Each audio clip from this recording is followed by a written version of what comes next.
What else is there to say to President Tinubu and to Nigerians? I listened to your program. You dwelt extensively on the escalation of these kidnappings and violent crimes all over the country. What else is there to say? It's clear President Tinubu has no handle on the escalating violence. Everything that needed to have been said by the media, by civil society, by everybody else, except of course the National Assembly, and Tinubu himself and his tiny cycle of supporters, appear to believe that this is a problem that we can live with. And they suggested by their body language, they suggested in every way they can. They condemn it. Every time children from generals to toddlers are stolen, every inch of Nigeria is now vulnerable to insecurity. What else is there? In a civilized democracy, President Tinubu's record on insecurity would have cost him his seat a long time ago. So it's not too late to say President Tinubu should go. If we project what he's doing, how he's performing between now and the elections, we don't even need to wait. Nigerians will reject him. But do we need to wait until more and more school children and women and adults and the whole country is overrun by criminality? We took a very responsible and very measured position in the PRP by saying President Tinubu should resign. There's nothing wrong, partisan or confrontational in that statement. In a democratic setting, you elect a president to perform two basic tasks. One is to protect the citizens. The other one is to protect the means by which they earn a legitimate living. Now, President Tinubu has spectacularly failed to protect anybody. Again, like I said, every part of Nigeria is now vulnerable. Everybody in Nigeria, except maybe if you're that tiny little cycle in the APC, is vulnerable. Children, toddlers in school are being stolen. So what else do you say to a president who has failed? Sir, you cannot run this country, so please step down. Now, it is not a partisan thing. It's not a confrontational thing. It is the responsible thing to do. We've said everything else. And we say this with all sense of responsibility. President Tinubu should resign. The National Assembly is not likely to get him to resign because he's got it all sewn up. So Nigerians should say so. And the PRP has taken the lead by saying exactly what needs to be said. We are not safe under President Tinubu. We haven't been safe under him. And we are likely to be even more exposed to criminality between now and the elections. That was Hakeem Baba Ahmed, who is an elder brother to Dati Baba Ahmed. He is the national leader of the People's Redemption Party, PRP. He spoke convincingly, telling the world that Tinubu have to resign, that Tinubu have to leave the presidential seat. Now, I want us to look into the hidden cabal that are Islamizing Nigeria. The hidden cabal that are Islamizing Nigeria. You need to pay attention, because if you don't understand what I'm about to say, meaning you don't know Nigeria. We are talking about hidden cabal that are Islamizing Nigeria because as a president who is the commander-in-chief of all armed forces, it is unfortunate to know that he is not the commander-in-chief.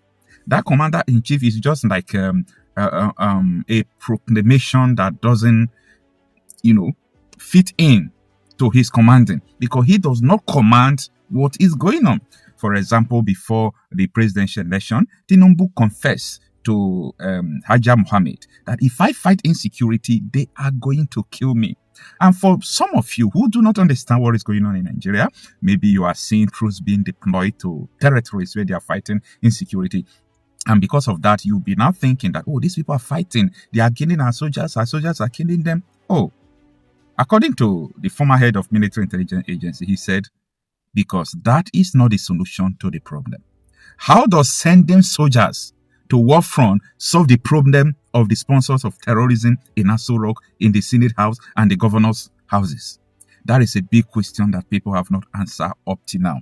So the reason why I'm saying this is that definitely as a president, Tinubu have failed. He failed woefully. He said he's stubborn, that people cannot use insecurity to intimidate him out of office. He is just literally saying, I'm not Goodluck Jonathan, who said my ambition is not worth the blood of anyone. But there is a problem here. I want you to think, Nigerians. I want you to think wherever you are, especially people in West Africa. Pay attention. If the president opened his lips to say that the opposition political parties are the one who are sponsoring insecurity to remove him. Now, he is the commander-in-chief. Is it not opportunity to persecute the opposition? Is it not opportunity to subdue your oppositions who are sponsoring insecurity against you? The president does not just say this alone so that people might not say, oh, it's a slip of tongue, it's a mistake. The Minister of Defense, retired General Christopher Musa, he came to Arise News to say, come on, people are sponsoring this insecurity because of election. The Senate President, Godswill Akpabio, repeated the same thing, that we know the politicians who are sponsoring insecurity to destabilize this administration. Now, come to think of this, every reasonable person will think that these people are jokers. They are jokers. Like, I don't know the kind of adjective I will use to qualify them. Coward is a very good word that I can use to qualify these people. That you know someone who are killing your people, you know someone, you know that they are opposition political parties sponsoring insecurity in your country, and you are the commander-in-chief and you refuse to crush them?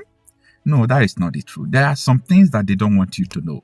That is the hidden cabal who are Islamizing Nigeria. You see, if you vote in the election, you see different results entirely. You see that whatever you are doing is not coming to pass. That is because there are some people who are choosing your leaders for you. Anybody who chooses you and help you to the position of authority will definitely control you. People who help Tinubu into this power are the ones who are controlling everything. Because there is no how you will convince me that a commander-in-chief knows that opposition political parties are the one doing all sort of things and they now refuse to go after them. Then what are you doing there? But in the other way around, if Tinubu resign or Tinubu leave the seat, Hakeem Ahmed is not thinking the alternative. Tinubu leaves seat for who? For Atiku or for Kashim Shettima? The thing will get worse. But because all these people are terrorist sympathizers, the thing is going to get worse. So I was talking to some persons. I even repeated the same thing on my videos I did yesterday. I said removing Tinubu is not political. It is a counter-terrorism. It is a counter-terrorism act. But if someone like Peter Obi enter as the president of Nigeria, the same insecurity will persist. And don't argue with me what I'm talking about. It might increase, there will be war, yes.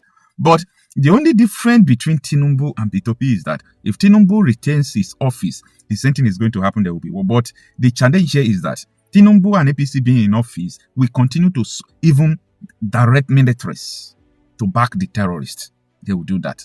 Because I have seen it before. I've seen where soldiers were standing speechless, where residents were telling them in front of Governor Mufwang of Jos, of Plateau State. So they were telling the soldiers, I saw you. You were directing the terrorists to attack us. You directed the terrorists to go inside the church there. The soldiers were watching this man, accusing them speechless. So I've seen such. If I'm saying that this government will direct terrorists to come and kill you, this is because I have seen it. It has happened. It is happening. The soldiers are colluding. In the voice of T.Y. Tanjuma, he said, they collude. They collude to carry out ethnic cleansing. So if you are waiting for maybe the military, the soldiers to come and do one thing or the other, guys, we are just joking and wasting our precious time. Because this cabal, at the time, Oshomon, they talked about them, that they use the military helicopter to mine gold, they take it to the outside the country to say nobody asked them anything. Nobody's above them. These people, they have the same mentality, the same ideology with Boko Haram. Don't get it twisted. I am just telling you that they are people like a governing council who controls the president, who the president cannot even challenge them. If they are not, then who is Tinubu, Musa, and Akpabio talking that they are the ones sponsoring insecurity that they can't talk? If they are using it to intimidate Tinubu, meaning Tinubu is their member.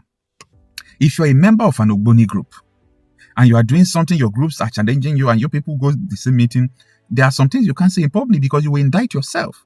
So Akpabio, Musa, Tinubu, their inability to go after people who are sponsoring terrorism is a direct indictment that they are the ones who are sponsoring insecurity.